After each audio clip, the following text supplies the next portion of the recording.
Hi எல்லாருக்கும் வணக்கம். இன்னைக்கு நம்ம வீடியோவில் டிஎன்ஏன்னு ஒரு படம், அந்த படத்தோட திரை விமர்சனம் பார்க்க போகிறோம்.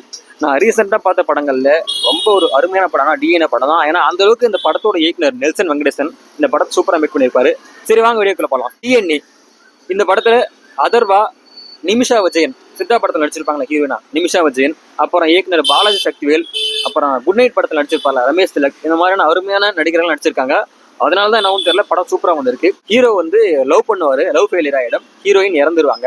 அவர் ரொம்ப சரக்கடிச்சு ரொம்ப ஒரு மனவேதனையா ரொம்ப ஒரு பாதிக்கப்பட்டு ஒரு மென்டல் மாதிரி ஆகிடுவார் ஹீரோ. இன்னொரு பக்கம் ஹீரோயின் நேச்சுரலாகவே அவங்களுக்குள்ள ஒரு மென்டலி ப்ராப்ளம் இருக்குது. அதாவது நம்மள மாதிரி நார்மல் பர்சன் தான் ஹீரோயின். ஆனால் நம்ம ஒரு விஷயம் சொல்கிறோன்னா அந்த விஷயத்தை கேட்க மாட்டாங்க.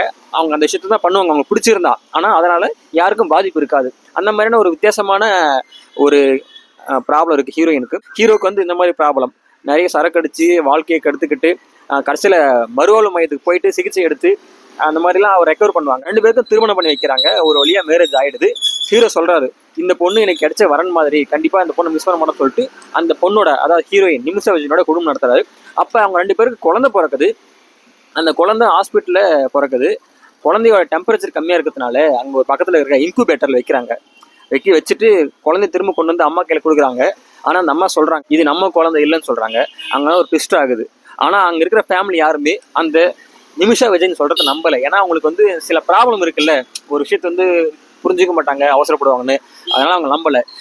குழந்தைய கடைசியில் கூட்டு வந்துடுறாங்க. ஆனால் இருந்தாலும் அதர்வாவுக்கு சந்தேகம், இது நம்ம குழந்தை இல்லைன்னு.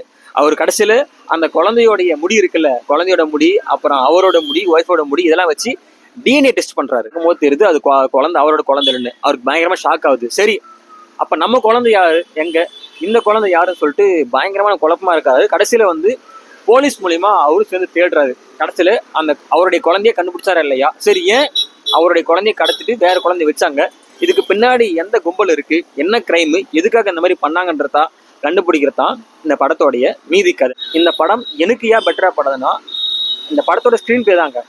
ஒரு சில படங்கள்லாம் கதை நல்லா இருக்கும், ஆனால் ஸ்க்ரீன் பிளே, திரைக்கதை சொல்லுவாங்கல்ல, சீன் பை சீனா, அது சரியாக மேக் பண்ணியிருக்க மாட்டாங்க, படம் சரியாக போகாது. ஆனால் இந்த படம் ஸ்க்ரீன் பிளே சூப்பராக பண்ணிக்கிறதுனால அடுத்து என்ன நடக்க போகுது, யார் அக்யூஸ்டு அப்படின்னு தெரியாமல் ஒரு பயங்கர ட்விஸ்ட்டாக இருக்குது. குறிப்பாக ஹீரோ ஹீரோயின் 2 பேருக்குமே ஒரு சூப்பரான ஃப்ளாஷ்பேக் கொடுத்து 2 பேருமே ஏதோ ஒரு ப்ராப்ளத்தினால மென்டலி டிப்ரெஸ் ஆகிருப்பாங்க. அவங்கள ஒன்றா சேர்த்து வச்சு அவங்க மூலமாக பிறக்கிற குழந்தைய கடத்திடுறாங்க. அதை எப்படி கண்டுபிடிக்காத ஹீரோ.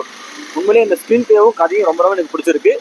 இந்த படத்தோட இயக்குனர் நெல்சன் வெங்கடேஷுக்கு ஒரு மிகப்பெரிய பாராட்டுகள். இந்த படத்தில் யாரோடைய நடிப்பு எனக்கு ரொம்ப பிடிச்சதுன்னா நிமிஷா விஜயன், இந்த படத்தோட ஹீரோயின், அதாவது சித்தா படத்தில் வச்சிருப்பாங்கல்ல, அவங்களுடைய அந்த யதார்த்தமான நடிப்பும் அவங்களுடைய கேரக்டர் இருக்குல்ல, மென்டலி சில விஷயங்கள்லாம் அவங்க புரிஞ்சுக்க மாட்டாங்க, அவங்களுக்கு தோணுது தான் பண்ணுவாங்க. ஆனால் நம்மள மாதிரி நார்மல் பர்சன் தான். ஆனால் ஒரு சில விஷயங்கள்லாம் அவங்களுக்கு விருப்பப்பட தான் பண்ணுவாங்க. அதனால் மற்றவங்களுக்கு பாதிப்பு வராது. அந்த மாதிரியான ஒரு கேரக்டர் ரொம்ப யதார்த்தமாக ரொம்ப ஃபீலிங்காக நடிச்சிருப்பாங்க. அதர்வா பொறுத்த வரைக்கும் அவருடைய சினிமா கரியரில் நிறைய படம் நடிச்சிருக்காரு, பார்த்துருக்கேன். நிறைய படம் நல்லா இருந்திருக்கு, ஒரு சில படம் சுமாராக இருந்திருக்கு. ஆனால் என்னை பொறுத்த வரைக்கும் அவருடைய கரியரில் பெஸ்ட் படம் தான் இந்த டிஎன்ஏ படம் தான். கிரைம் படம் இது. இந்த மாதிரியான திரைப்படங்கள் எப்பயாவது ரேர் கேஸில் தான் வரும். நீங்கள் டிஎன்ஏ படம் பார்த்துருந்தா உங்களுக்கு பிடிச்சிருக்கா கீழே மறக்காமல் கமெண்ட் பண்ணுங்கள். படம் பார்க்காதவங்க கண்டிப்பாக பாருங்கள். நான் 10 out of 8.5 கொடுப்பேன். அந்தளவுக்கு சூப்பராக இருக்குது படம். இது மாதிரி சுவாரஸ்யமான வீடியோக்கள்லாம் தொடர்ந்து பார்க்கணும்னா நம்ம சேனலை மறக்காமல் சப்ஸ்கிரைப் பண்ணுங்கள்.